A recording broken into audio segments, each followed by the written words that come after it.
നമസ്കാരം. പുത്തൻ വീട്ടിൽ ഓട്ടോ കൺസെപ്റ്റ് നിങ്ങൾക്ക് മുന്നിൽ ഇന്ന് മറ്റൊരു പുതുമയാർന്ന വീഡിയോയുമായിട്ടാണ് എത്തിയിരിക്കുന്നത്. അപ്പോൾ ഇന്ന് ഏത് വാഹനത്തിൻ്റെ പുതുമയാർന്ന വീഡിയോ ആണ് നിങ്ങൾക്ക് മുന്നിൽ അവതരിപ്പിക്കുന്നത് നമുക്കൊന്ന് കാണാം. ഇന്ന് പുത്തൻ വീട്ടിൽ ഓട്ടോ കൺസെപ്റ്റ് നിങ്ങൾക്ക് മുന്നിൽ അവതരിപ്പിക്കാൻ പോകുന്ന വാഹനം ടൊയോട്ട കോളിസ് ആണ്. നിരത്തുകളിൽ ഒരുപാട് തരംഗങ്ങൾ സൃഷ്ടിച്ച വാഹനപ്രേമികളുടെ ഇഷ്ടവാഹനങ്ങളിലൊന്നായ ടൊയോട്ട കോളിസ് ആണ് ഇന്ന് നിങ്ങൾക്ക് മുന്നിൽ അവതരിപ്പിക്കുന്നത്. ഈ വാഹനം തിരുവനന്തപുരം സ്വദേശിയുടേതാണ്. കൂടാതെ അദ്ദേഹം ഒരു അധ്യാപകനും കൂടാണ്. ഈ വാഹനം ഞങ്ങൾക്ക് മുന്നിൽ എത്തുന്നത് വലിയ ഒരു പ്രോജക്റ്റുമായിട്ടായിരുന്നു. അതായത് അദ്ദേഹത്തിൻ്റെ രീതിയിലുള്ള കുറച്ച് ഐഡിയകളും പിന്നെ ഞങ്ങൾ കൊടുത്ത സജഷൻസും എല്ലാം കൂടെ ചേർത്താണ് ഈ വാഹനത്തിൻ്റെ പണി ഞങ്ങൾ പൂർത്തിയാക്കിയിരിക്കുന്നത്. ഈ വാഹനം ഞങ്ങൾ റിസീവ് ചെയ്യുന്ന സമയത്ത് ഈ വാഹനത്തിൻ്റെ കളർ കോഡ് ഇതല്ലായിരുന്നു. ബോഡിയുടെ കളർ ഗോൾഡൻ കളറായിരുന്നു. ഗ്രാഫിക്സ് ഒക്കെ വെച്ചിട്ട് ഒരു ഗോൾഡൻ കളറായിരുന്നു. അതിൽ നിന്നാണ് ഈ ഒരു കളറിലേക്കുള്ള ചേഞ്ച് ഓവർ ഞങ്ങൾ കൊടുത്തിരിക്കുന്നത്. ഈ വാഹനത്തിനെ കുറിച്ചുള്ള മറ്റ് ഡീറ്റെയിൽസിനെ കുറിച്ച് നമുക്കൊന്ന് പരിചയപ്പെടാം. ഇപ്പോൾ ഞാൻ നിങ്ങൾക്ക് മുന്നിൽ പരിചയപ്പെടുത്തുന്നത് ഇതിൻ്റെ എക്സ്റ്റീരിയറിനെ കുറിച്ചാണ്. ഈ എക്സ്റ്റീരിയറിൽ വളരെ വലിയ രീതിയിലൊരു മാറ്റം ഈ ടൊയോട്ട കോളിസിൽ ചെയ്തിട്ടുണ്ട്. ഈ വണ്ടി ഞങ്ങൾ റിസീവ് ചെയ്യുന്ന സമയത്ത് ഇതിൻ്റെ എക്സ്റ്റീരിയർ ഇങ്ങനെ യാതൊരു രീതിയിലും ഇപ്പോൾ നിങ്ങൾ ഈ കാണുന്ന രീതിയേ അല്ലായിരുന്നു. ആ ഒരു എക്സ്റ്റീരിയറേ അല്ലായിരുന്നു. വളരെ നല്ല രീതിയിൽ മാറ്റം വരുത്തിയിട്ടുണ്ട്. ഫുഡ് സ്റ്റെപ്പ് ആയാലും ടൂ ഫെൻഡർ ആയാലും ബമ്പർ ആയാലും എല്ലാം വളരെ നല്ല രീതിയിലൊരു മാറ്റം ഇതിൻ്റെ എക്സ്റ്റീരിയറിൽ വരുത്തിയിട്ടുണ്ട്. അല്പം മുന്നേ ഞാൻ പറഞ്ഞ ഈ ടൂ ഫെൻഡർ, അതായത് ടൊയോട്ട കോളിസ് അവരുടെ ഈ കോളിസ് നിർത്തലാക്കുന്ന ആ ഒരു സമയത്ത് ആ ഒരു ശ്രേണിയിലെ മോഡലിലേക്കാണ് ഞങ്ങളിതിനെ മാറ്റം വരുത്തിയിരിക്കുന്നത്. ഈ ടൂ ഫെൻഡറും അതുപോലെ തന്നെ അതിൽ തന്നെ കണക്റ്റായിട്ട് വരുന്ന ഫുഡ് സ്റ്റെപ്പും ഇതെല്ലാം ആ രീതിയിലേക്കാണ് മാറ്റം ചെയ്തിരിക്കുന്നത്. അതുപോലെ തന്നെ ബമ്പർ എല്ലാം വളരെ വലിയൊരു മാറ്റം ഇതിനകത്ത് വരുത്തിയിട്ടുണ്ട്. കൂടാതെ ഇതിൻ്റെ ഇൻറ്റീരിയറിൽ വളരെ നല്ല രീതിയിലുള്ളൊരു മാറ്റം ഇൻറ്റീരിയറിൽ ഞങ്ങൾ ചെയ്തിട്ടുണ്ട്. ഇതിൽ കൂടുതൽ സമയമെടുത്തതും ഇൻറ്റീരിയർ വർക്കിന് വേണ്ടിയിട്ടാണ്. അപ്പോൾ നമുക്ക് ഇതിൻ്റെ ഇൻറ്റീരിയറിലേക്ക് ഒന്ന് കണ്ണോടിക്കും. അപ്പോൾ ഇതാണ് ഇതിൻ്റെ ഇൻറ്റീരിയറിൽ ഞങ്ങൾ വരുത്തിയിരിക്കുന്ന മാറ്റം. ഇത് സെൻട്രലൈസ് ആണ്. നമുക്ക് ഇതിൻ്റെ റൂഫിൽ കാണാം ഇതിൻ്റെ AC-യുടെ വെന്റിലേഷനൊക്കെ. ഇത് സെൻട്രലൈസ് ആയിരുന്നു ഈ വണ്ടി. കൂടാതെ ഇതിൻ്റെ സീറ്റ് എല്ലാം ഞങ്ങൾ മാറ്റിയിട്ടുണ്ട്. ഇതിൻ്റെ സീറ്റ് ഇന്നോവയുടെ സീറ്റാണ് ഇപ്പോൾ വെച്ചിരിക്കുന്നത്. കൂടാതെ ഇതിനകത്ത് മറ്റൊരു ഹൈലൈറ്റ് കാര്യമെന്ന് പറയുന്നത് ഇതിൻ്റെ സെൻറ്റർ കൺസോളാണ്. ഈ ടൊയോട്ട കോളിസിന് കൺസോൾ വരുന്നില്ല. പക്ഷേ ഇത് ഞങ്ങൾ ഈ വാഹനത്തിന് വേണ്ടി കസ്റ്റം ചെയ്തെടുത്ത സെൻറ്റർ കൺസോളാണിത്. കാണാം. അല്പം മുന്നേ ഞാൻ പറഞ്ഞതുപോലെ ഇതിന് ടൊയോട്ട കോളിസിന് അതിൻ്റെ ഒരു ശ്രേണിയിലെ മോഡലിനും ഈ സെൻറ്റർ കൺസോൾ വരുന്നില്ല. അപ്പോൾ ഞാൻ പറഞ്ഞില്ലേ, ഇത് കൺസോൾ നമ്മൾ ഇതിനായിട്ട് കസ്റ്റം ചെയ്തെടുത്തതാണ്. ഈ ഗിയറിൻ്റെ ലിവർ മാത്രം ഇങ്ങനെ പൊങ്ങി നിൽക്കുന്ന ഒരവസ്ഥയിലായിരുന്നു ഈ വണ്ടി.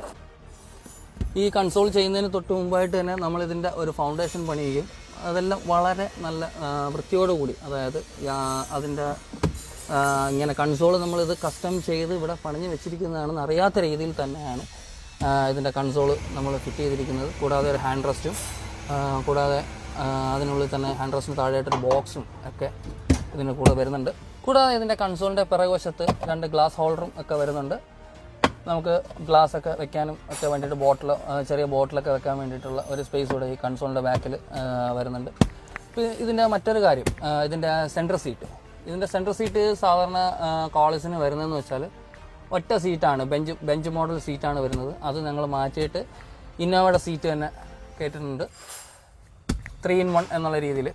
അതായത് ഈ സീറ്റ് സ്ലൈഡ് ചെയ്ത് ബെൻഡ് ചെയ്തതിന് ശേഷം പിറകുവശത്തേക്ക് എല്ലാവർക്കും കയറാൻ വേണ്ടിയിട്ടുള്ള ഒരു സൗകര്യം കൂടെ ഇതിനകത്ത് ചെയ്തിട്ടുണ്ട്. കറക്റ്റ് ടൊയോട്ട ഇന്നോവയിൽ എങ്ങനെയാണോ വരുന്നത് അതേപോലെ തന്നെ ഈ ടൊയോട്ട കോളിസിൽ നമ്മൾ ആ ഒരു സൗകര്യം ചെയ്തിട്ടുണ്ട്. കൂടാതെ ഈ സീറ്റ് ഞാൻ അല്പം മുന്നേ പറഞ്ഞു ഇതിന് ബെഞ്ച് സീറ്റായിരുന്നു. അപ്പോൾ ഈ സീറ്റ് ഫിറ്റ് ചെയ്യുന്നതിനൊക്കെ ആയിട്ട് ഇതിൻ്റെ ഫൗണ്ടേഷനൊക്കെ മാറ്റിയിട്ടുണ്ടായിരുന്നു. അതായത് സീറ്റിന് വേണ്ടുന്ന ഫൗണ്ടേഷൻ എല്ലാം നമ്മൾ എക്സ്ട്രാ നമ്മൾ പണിഞ്ഞ് കയറ്റിയതാണ്. അപ്പോൾ അതൊക്കെ നിങ്ങൾക്ക് ഇതിനകത്ത് കാണാം. ഇതിനകത്ത് വരുത്തിയിരിക്കുന്ന മാറ്റങ്ങളൊക്കെ നിങ്ങൾക്ക് കാണാം. സീറ്റിൻ്റെ അടിയിലുള്ള ആ ഒരു വ്യത്യാസങ്ങളൊക്കെ നിങ്ങൾക്ക് കാണാം.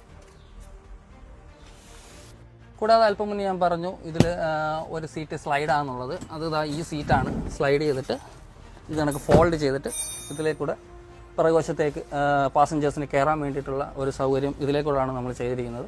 കൂടാതെ നമുക്ക് ബാക്ക് ഡിക്കി ഡോർ ഓപ്പൺ ചെയ്താലും ആ സീറ്റും അതുപോലെ തന്നെ നമുക്ക് ഫോൾഡ് ചെയ്ത് ഇരു സൈഡിലേക്ക് മാറ്റിയതിന് ശേഷം അത് പിറകിൽ കൂടെ തന്നെ പാസഞ്ചേഴ്സിന് അകത്തേക്ക് കയറാനുള്ള സൗകര്യം ചെയ്തിട്ടുണ്ട്. ഇത് ഇന്നോവയുടെ 3rd റോ സീറ്റാണ് ഇതിൽ വെച്ചിരിക്കുന്നത്. ഇന്നോവയുടെ ബേബി സീറ്റ് എന്ന് പറയുന്ന 3rd റോ സീറ്റാണ് നമ്മൾ ഇതിൻ്റെ ബാക്കിൽ ഘടിപ്പിച്ചിരിക്കുന്നത്. ടൊയോട്ട കോളിസിൻ്റെ പഴയ സീറ്റെന്ന് പറയുന്നത് ഫേസ് ടു ഫേസ് നമ്മൾ ഇരിക്കുന്ന ഒരുതരം സീറ്റായിരുന്നു. നമ്മൾ ജീപ്പിൻ്റെയൊക്കെ ബാക്കിൽ ബെഞ്ച് സീറ്റ് പോലെ വരുന്ന ഒരാൾക്ക് കഷ്ടിച്ച് ഒരാൾക്ക് മാത്രമേ ഇരിക്കാൻ പറ്റുന്നൊരു സീറ്റായിരുന്നു ടൊയോട്ട കോളിസിൽ ആദ്യമായി കണ്ടുവന്നത്. പക്ഷേ ഇപ്പോൾ ഇതിനകത്ത് നമ്മൾ ചെയ്തിരിക്കുന്നത് വെച്ചാൽ ടൊയോട്ട ഇന്നോവയുടെ തേർഡ് റോ സീറ്റ്, അതായത് ബേബി സീറ്റ്, തേർഡ് റോ സീറ്റാണ് നമ്മളിപ്പോൾ ഇതിനകത്ത് ഘടിപ്പിച്ചിരിക്കുന്നത്. അതിനായിട്ട് നമ്മൾ ഇവിടുന്ന് ഒരു ഫൗണ്ടേഷനൊക്കെ പണിഞ്ഞ് അതൊക്കെ വളരെ വൃത്തിയായിട്ട് തന്നെയാണ് നമ്മളിതിനകത്ത് ഘടിപ്പിച്ചിരിക്കുന്നത്.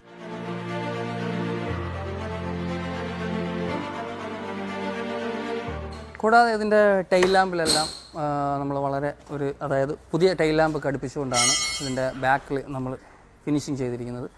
ഇരുവശത്തെയും ടൈൽ ലാമ്പുകൾ നമ്മൾ പുതിയതാണ് ഘടിപ്പിച്ചിട്ടുള്ളത്.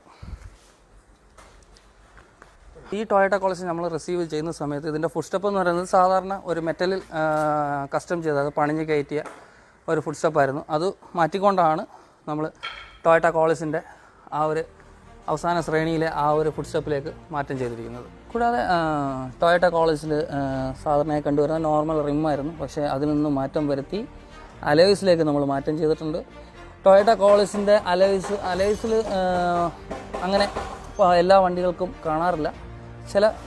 ചില കോളിസിൽ മാത്രമേ അലോയ്സ് നമ്മൾ കണ്ടുവരാറുള്ളൂ. അപ്പോൾ ഇതിനായിട്ട് പ്രത്യേകം ഓർഡർ ചെയ്ത് വരുത്തിക്കുന്ന ഒരു അലോയ്സാണിത്. കൂടാതെ ഇതിൻ്റെ പ്രൊട്ടക്ഷൻ കോട്ടിങ്, സിന്തറ്റിക് കോട്ടിങ് എല്ലാം നമ്മൾ ഇതിന് പെയിൻറ്റിങ് കഴിഞ്ഞതിന് ശേഷം അതുകൂടി നമ്മൾ ഇതിനകത്ത് ചെയ്തിട്ടുണ്ട്. മൊത്തത്തിൽ അടിമുടി മാറിയ ഒരു ടൊയോട്ട കോളിസാണ് നിങ്ങൾക്ക് മുന്നിൽ ഇപ്പോൾ കിടക്കുന്നത്.